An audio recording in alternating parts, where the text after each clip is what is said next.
আবৃত্তি করছি আমারই রচিত বরাকের ৬৪তম ভাষা শহীদ দিবস উপলক্ষে ১৯-এর হাঁক। পেরিয়ে গেল শহীদ স্মৃতির ৬৪ বৎসর, রক্তক্ষয়ে পেলাম আবার বরাকের বাংলা ঘর। ২০ শতকের পূর্ণ ৬০-এ হুঙ্কার দে অন্য ভাষা, এই প্রস্তাব শ্রবণ মাত্র বাঙালি ছেড়ে দে আশা।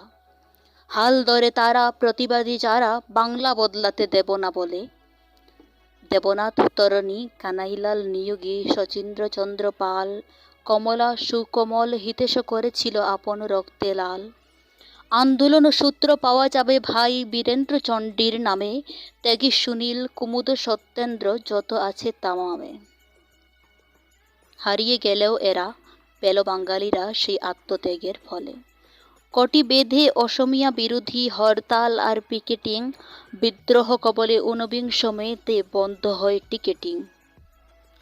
বাধ্য হয়ে রাইফেল বাহিনী শুরু করে তোলপাড়, বেশ কয়েকজন সত্যাগ্রহীকে করে নেয় গ্রেপ্তার।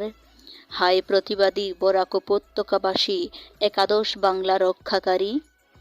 গ্রেপ্তার নমুনায় উত্তেজিত জনতার উত্তেজনার আগুন, ফলস্বরূপে ছারখার লরি, পুলিশের মুখে চুন।